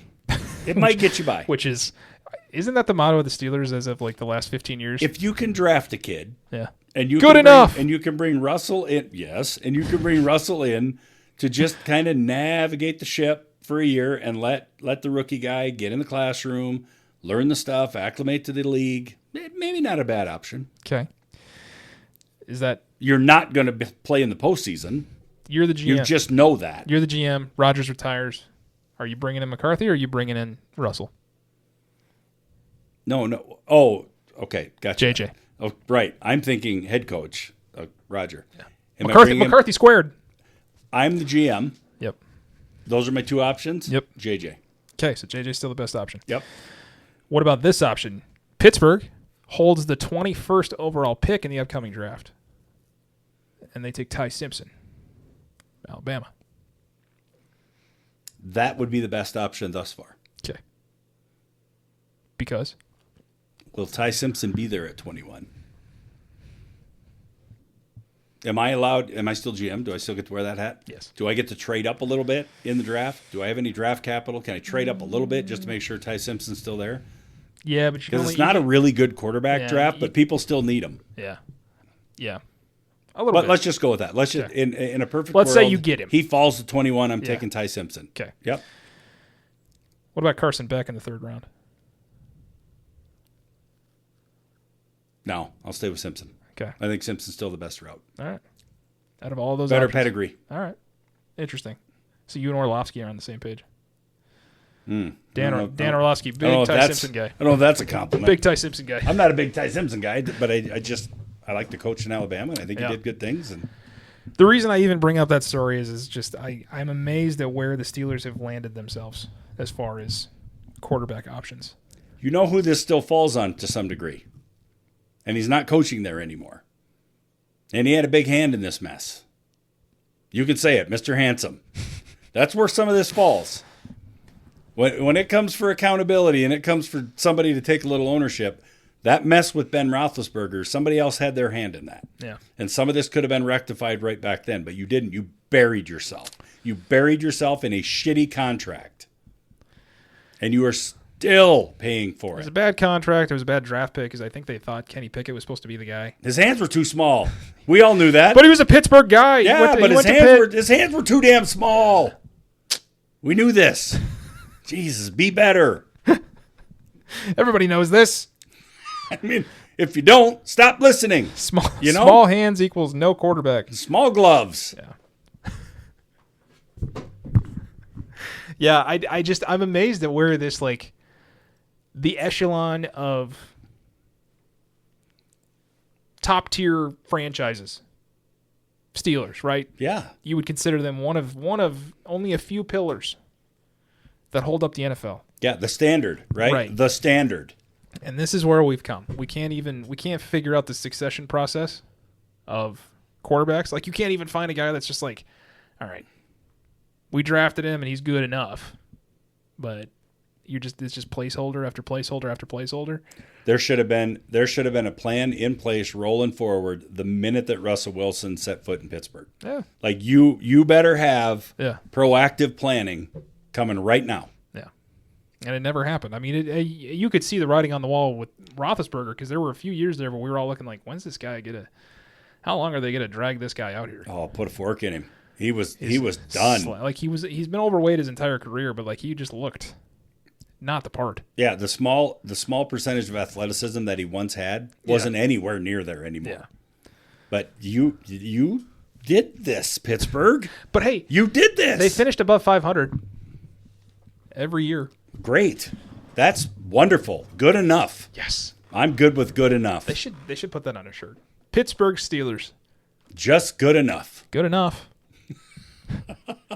5 Super Bowls. It's good enough. 6 Super Bowls. Excuse me. My bad. Yep. I'm sorry. My apologies. Way to correct that. Yeah. Way to go. Yeah. Good enough, though. Good enough. No more, no less. That's all we need. Man. What do you do? They are a perfect example of what not to do and how not to run your organization in terms of contractual agreements. Yeah, I would agree. Because they buried them. I would agree with that because even if you look at their current... A decade worth of burying. Even if you look at their current roster, they have like the oldest defense in the league, but it's also like the highest paid defense as well. Everything you hear about them year in, year out, cap casualty. They can't pay dudes to stick around. Yeah. And these guys that are on rookie contracts, I mean, 2-3 years? I don't even know if they can stretch them to 5 anymore with CBA and all that stuff. Yeah. But 10 years. 10 years worth of shit show. Like cap casualty shit show for 10 years. I mean, and you still don't have your people swing and miss on draft picks all the time, especially quarterbacks. They swing and miss all the time. Some hit, some don't. But this isn't just bad luck, Ryan. This is bad organizational stuff. This is front office woes and major issues that they have been unable to unbury themselves for 10 years. Yeah, or just flat out ignoring in a lot of ways. Yeah. I don't even know what the point is at this point. Kick the can down the road. Kick the can. That's all they've been doing. Even with the Pickett thing. Kick it down the road. Kick it down the road. Well, oh, geez, God, thank God Aaron Rodgers is out there. Thank goodness. Because we still don't have a freaking plan. Yeah. Yeah, that J.J. McCarthy one actually makes sense. I could see him do it. NFL. I mean, they got to do something anyway. Right? Whether Rodgers comes back or not, they have to do something anyway. Oh, yeah, for sure. I mean, he's 42 years old. And it doesn't seem like they're even, because what exactly is the plan? So you bring Rodgers back because you want to compete, you want to try to make the playoffs and win another Super Bowl, potentially, right? You have to draft a quarterback now. You have to draft one. But even if you do that, you're still putting yourself in a spot where you're just going to get another high draft pick again. You're just going to continue to draft from the 20s, which, I mean, that's just what they do. Yep. We've talked about this till we're blue in the face, where it's just like, okay, you're not bad enough to get a good draft pick, but you're not good enough to get a super high one, so you just get stuck between 17 and 24 every single year. Right, and you've developed no one along the way. Yeah. I'd be curious to know. I want to know if you can get future cap space. There we go. Over the cap currently has, where are they? They're middling. Steelers. Right there. 27 million cap space right now as of 2026. But only 21 effective. Yes. Yeah. Does that number get worse? Whoa. As we get into, oh my gosh. Steelers. I just saw them. Where'd they go? Up. Right there. So 73 million in cap space in 27. And then obviously these are deemed to change as things go. And then 183 million. That's all going to change depending on who they draft and all that other stuff, because it's going to get eaten up by a lot of different stuff. But it's fun to see the different gymnastics that some of these teams can do. I mean, look at all this dead money you've got in some of this. Like the Dolphins for the next 2 years. It's just like, it's the highest cap hit ever in the history of the league. But I mean, they're going to be paying 60 and 50 million in dead cap for the next 2 years. Yep. And then that finally falls off in 28. But I mean, it's just wild. But I mean, I look at my team, like the Packers. Everybody was like, "Oh, what are they going to do? They're paying Jordan Love 55 million. They're paying Micah Parsons 40-some million. All this other stuff. They're going to be in cap hell." And I'm like, I don't think so, because of the way they structure these contracts. They're going to have 148 million in cap space in the next 2 years. I mean, they even found their way out of it this year, and they've got like 30 million in cap space this year when they were supposed to be underwater for the next 2 years. Yep. So while it is a guideline, and we joke about it all the time about whether it's real or not, like, it still limits teams. It does. You still have to be able to find ways Chiefs around had it. $4. Yeah. $4 available to them entering free agency. 4 buckaroos. But yeah, you restructure contracts, you do different things, whether it's front-ended or back-ended and all of that stuff. And then the nice thing is that the league allows them to go back in when things are getting tight and you restructure it. The thing that I still don't understand to this day is how you can restructure and basically just write a fat check and not have it count towards anything. Yep. It's a signing bonus. Yep. And then the NFL also comes in every year, and for the most part, year after year, increase. Not significant, but it's an increase. Yep.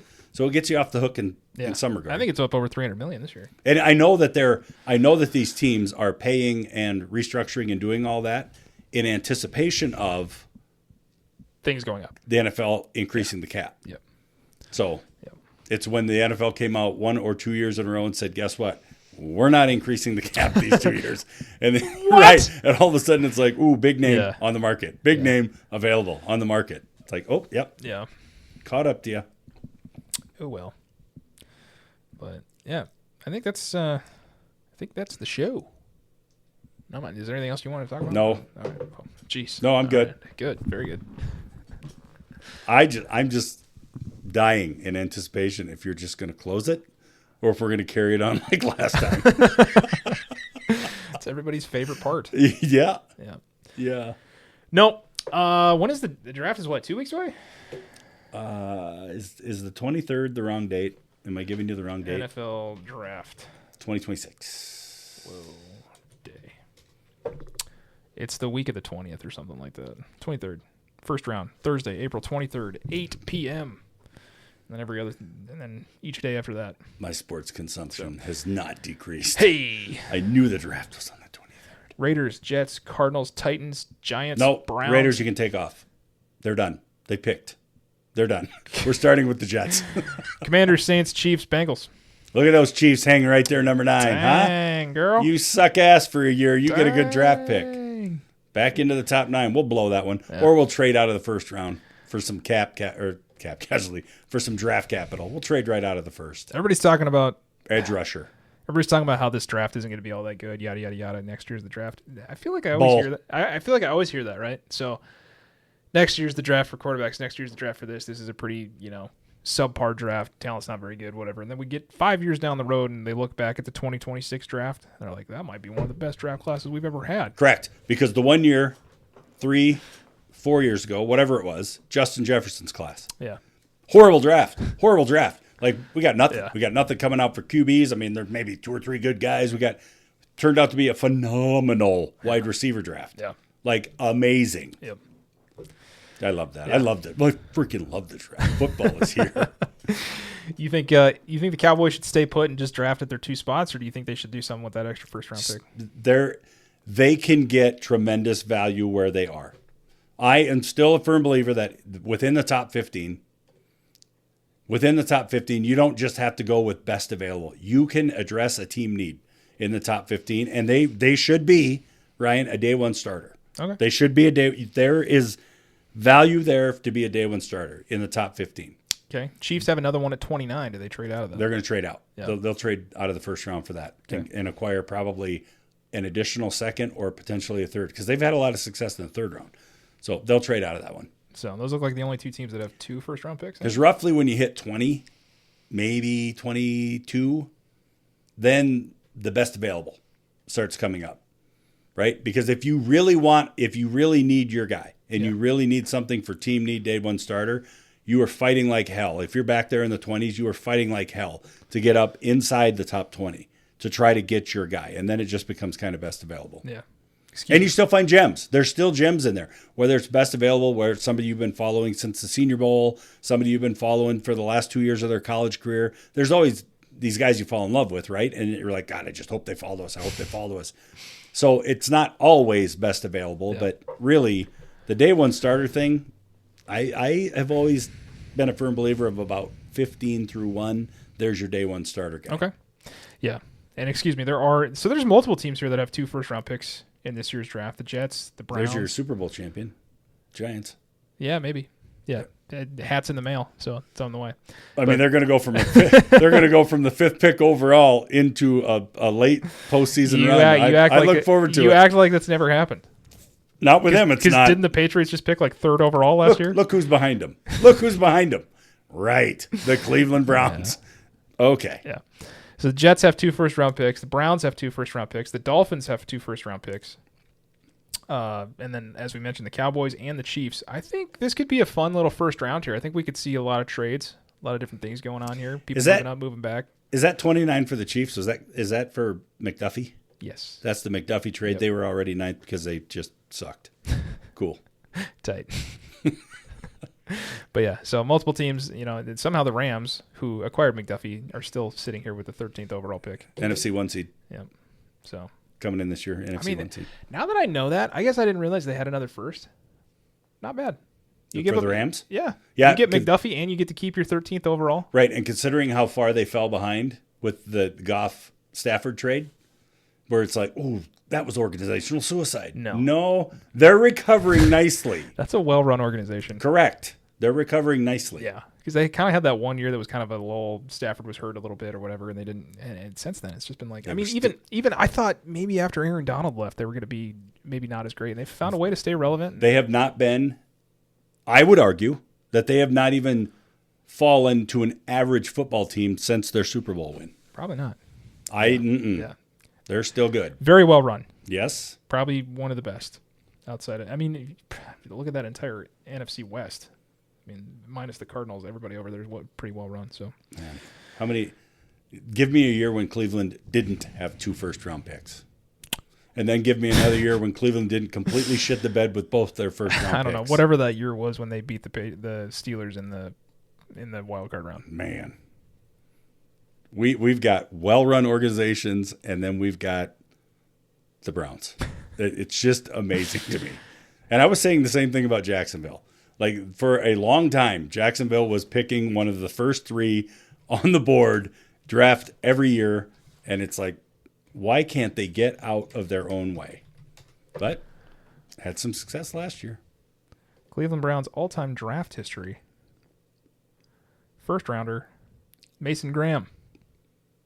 Solid. Last year. They did not have a first-round pick last year. Not last year, but in 24. Well, that's because of Deshaun. They didn't have one in 23. Also Deshaun. 22. Greg Newsome II.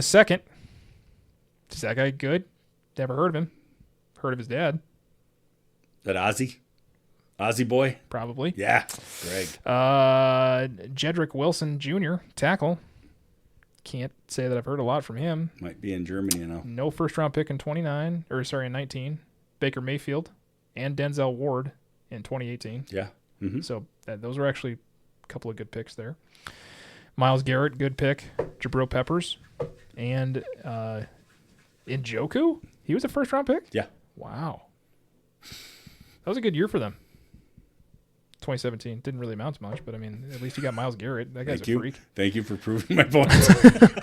Corey Coleman, 2016. Solid. Danny Shelton and Cameron Irving. Yep. Who? Big Cam Irving. Yep. Justin Gilbert and Johnny Manziel. There's my boy. Wow. Yep. That happened. That was the thing. Jeez, that was already 12 years ago. Yeah. That guy's a loser. Barkevius Mingo, linebacker, LSU. Trent Richardson. Brandon Weeden, number 22 overall. He was the really, really old quarterback from Oklahoma State. Yeah, he was ancient. Phil Taylor, Joe Hayden, Alex Mack. I mean, none of these guys outside of Joe Thomas, Hall of Famer, though. Yeah. I got that one right. Brady Quinn. How many times have they picked a quarterback 22nd overall in the first round? That's like the third one. What is this? You did this to yourself. You 2007. You opened this. 2007. Brady Quinn, first round, 22nd overall pick. Yeah. Okay, let's go up a couple here. Brandon Weeden, 2022, first round, Yeah. 22nd overall pick. Indeed. Let's go up a couple. Johnny here. Manziel. Johnny Manziel, first round, QB, 22nd overall pick. Yes. How? How does that happen? That many times? They're finding some real value at 22, Ryan. Quit doing that. Real value. Do they have a 22 overall pick this year? No. I swear, dude. No. Where'd it go? Where are we at? Hold on. They're at 6, 24. Oh, just about had a heart attack. Don't do that. That would have been Ty Simpson at 22 if they were there. And they took like 4 quarterbacks last year. So, man, I don't know if Ty's gonna fall. I don't know he's gonna fall to 21. Okay, let's talk about that for 2 seconds. And we're done. Does he fall out of the top 10? Yeah. But I mean, one of these teams is gonna get nervous. Oh, we got to get a quarterback. Well, Raiders we don't need to worry about. Jets, Geno's back, right? Yep. Don't need to worry about that. Arizona, who they running with? Brissett. Okay, maybe. But those are 2 teams that could take a quarterback. Right, Titans. No. Okay, Giants, No. Browns. Who the hell knows? Right. Commanders, no. Saints,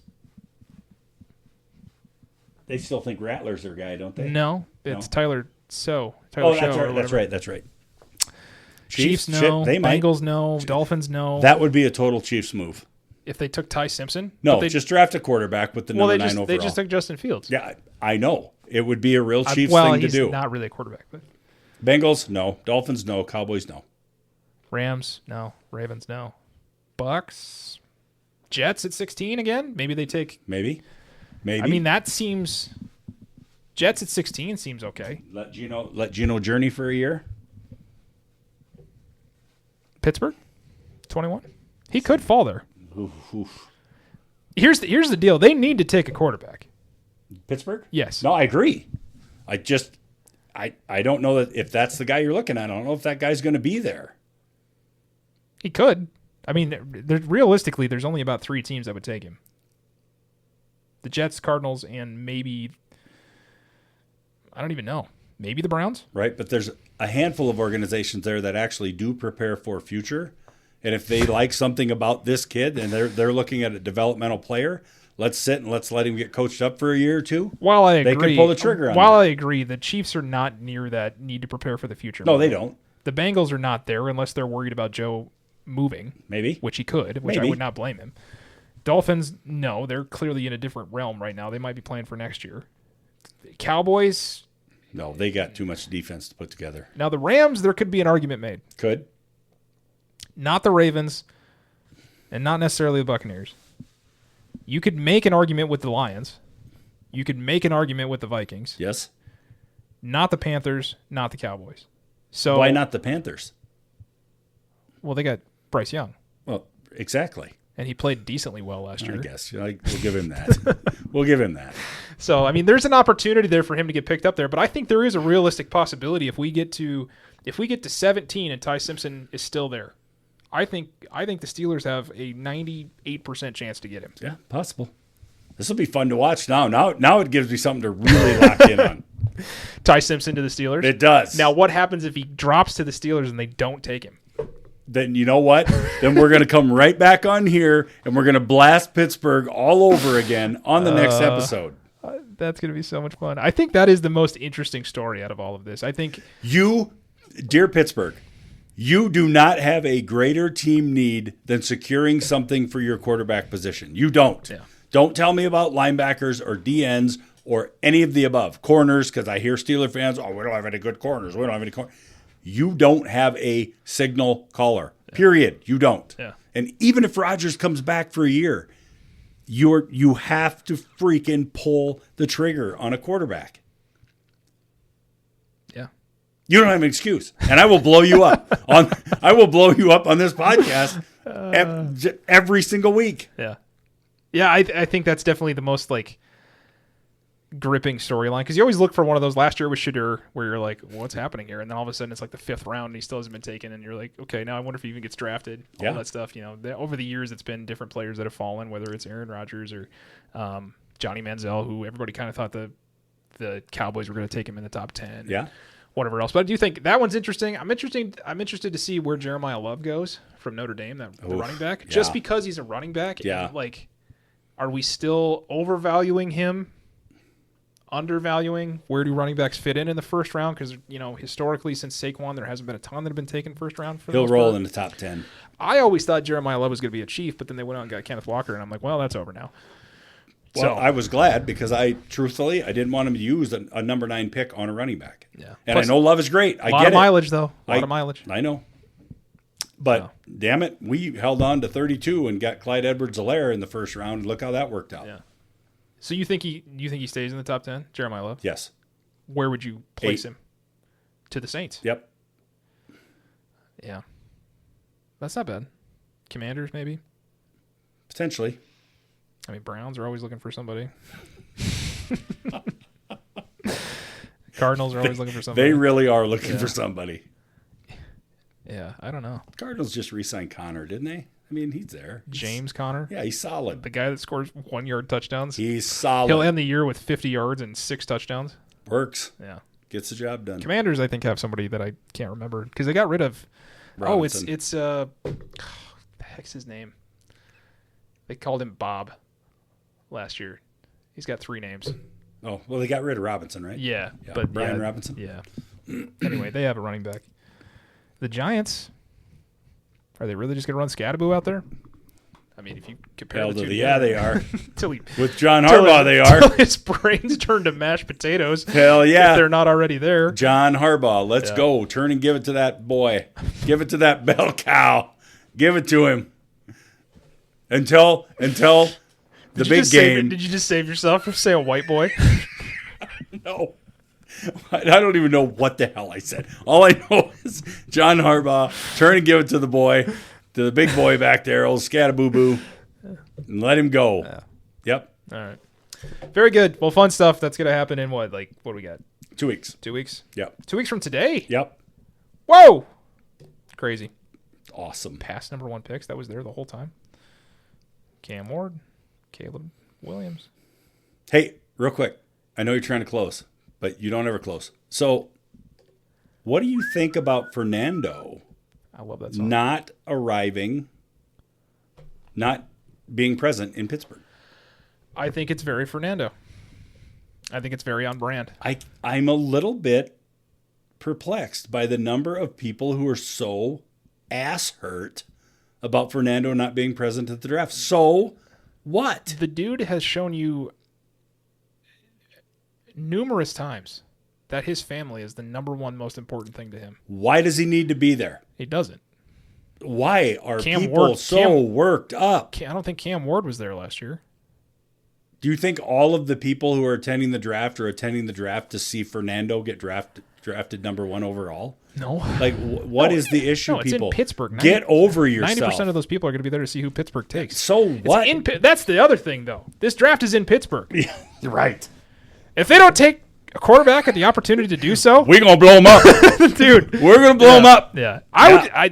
Anyway. No, I don't think anything of it. I think he's shown that he's a diehard mama's boy. He loves his family. He wants to share that moment with his family and be there together. And it's already a foregone conclusion that the Raiders are going to draft him. He doesn't need to hug the commissioner and hold up a thing and be done. Yep. So, Whatever. The way the world is trending. How come you're not going to be at the draft? We want to see you at the draft. There was a 5-year period where nobody showed up to the draft. Correct. What are we talking about? People are all butthurt about Fernando not being present. Whatever. So what? Good for him. You want to be in Miami? Be in Miami. Don't come after Fernando. All right. Leave Fernando out of your mouth. He's officially one of our favorite players here on the podcast. I love him, and he's going to be a Raider. What does that say? I might follow the Raiders. I might just jump ship. I might go to the Raiders. Please do. I might. Yeah. I get to do what I want. Fernando. I know the list said you can't follow a player. Yeah. That's bandwagoning. That's only 1. I have to be 7. Yeah. There's so many things popping into my head right now that I wish we would have talked about earlier and not an hour and 40 minutes into the podcast. But because now I want to talk about, there's been so much conversation around Ben Johnson and how great he is after 1 year. Yep. And I'm so curious to see what happens this year after a year of film and all this other stuff that goes on. And I know that you and I do not care for that organization or that coach or that quarterback. No, I do not. No, but I they're do praising not. him as because I even heard Cowherd talking about it the other day where they're like, if Ben Johnson's considered one of the 12 best coaches in the league right now, then this is one of the all-time best coaching regimes that we've ever had in the NFL. And I'm like, you're already putting Ben Johnson as the 12th best coach in the league? Number 12? You can't do that. After a year? You can't do that. Were we not doing the same thing with Matt Nagy? I'm just listen. Let's give this stuff some time to marinate, all right?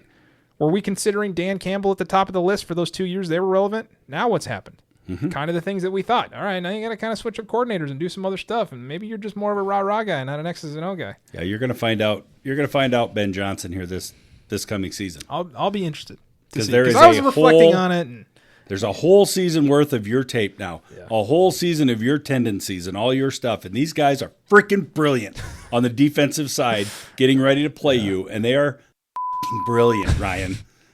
You're going to see after a whole season, you are going to see what happens. Yeah. I listen, no, again, I'm not trying to discredit what they did last year, but there was a lot of luck involved in where they got. And I'm thinking, take out all those lucky things that happened, where do you end up? Yeah, which was the bigger fluke? Which was the bigger fluke? The fact that Caleb Williams couldn't throw a layup pass? Or when he does the shit where he's halfway vertical to the ground and he's lobbing shit in the back of the end zone where it should have been intercepted by 3 guys, but it only got to the Chicago Bear receiver. And while amazing, right? So which is the bigger fluke? Yeah, while amazing, you can't ride or die on those type of plays either. So I'm just curious to see what happens. And listen, if we get to April 9th next year and we're still doing this podcast and we're having this conversation. We are doing this podcast. And why are you even putting the if in there? And the Bears have proved us wrong. Are you quitting? Then we can have a conversation about how wrong I was about that, and I'll be like, yeah, I'll start giving them their flowers because it's been a consistent thing. But I don't want to talk about how great all these things are after 1 year. Are you replacing me? No. What about what's this if we're doing it a year? Noah's dad has another friend that might join the. That's what I'm thinking. So I was her friend once, but now she's starting to eliminate me because I'm getting written out of the program. Yep. I'll tell you what. Yeah. Tell you what, I'm taking my equipment with me. Ooh, I like this. Hold on, real quick. And I know this is drive people nuts. I thought you guys said you were ending the show, but they have a mock draft. So they have Jeremiah Love going. Hate these. Yahoo has Jeremiah Love going to the Giants. Could be. Okay, interesting. Jets are taking Arvell Reese, the edge rusher from Ohio State. Well, let's be honest. Scadaboo's not an every down back. No, he's not. He's not that guy. No. Carnell Tate, Ohio State wide receiver to the Browns. Chiefs are going to take the safety. Yep. Caleb Downs. Yep. Seen a ton of that. It's a good pick. Or an edge. Jeez, how many Ohio State players in the top 10? 1, 2, 3, 4. Shoot. Okay. so far, a bunch of O-linemen. Okay. Ooh, they have they currently have the Steelers taking Jordan Tyson out of Arizona State, wide receiver. The draft will explode if that happens. I don't know if that's the move. The draft will explode. Are we the dumb ones? No, yes, but I think that would be a huge mistake. Yeah. No, don't give me a detail. Ty Simpson, 31st overall to the Cardinals. Good. Alabama. I don't think he's going to fall. Think he's going to fall that far? No, I don't. Somebody's feel going like to panic. Going to. Somebody's going to panic. They're going to be sweating it out in their draft room. Like, I don't think we need a quarterback, and our quarterback's 400 years old, and we haven't taken one since the last time we took one, and that's been forever ago. And we failed at it. Like, what happens if we don't take one? Ty's only a hiccup behind Fernando. As far as talent goes? Yeah. All right, sure. Man. Who knows? He might actually be there. Listen, that mock I was going to say, I don't like mock drafts. I don't spend a lot of time looking at them because I generally just get pissed off when I see who they think the Chiefs are going to take. Because I'm here to tell you, right? Spoiler alert. Kansas City never takes who gets mocked to them. Never. We like it Not that way. once do they ever take somebody. It's always somebody where, the crowd erupts when it's like, oh, and the Kansas City Chiefs take blah, blah. The Chiefs make the announcement, and it's like, crickets. Like, Chiefs. Who in the F is that guy? That's how it goes. Yeah. I'll take Downs, though. He's a game changer. Yeah, for sure. He's a game changer. How many Ohio State players are going in the first round? Because Brian Cook took off and went to the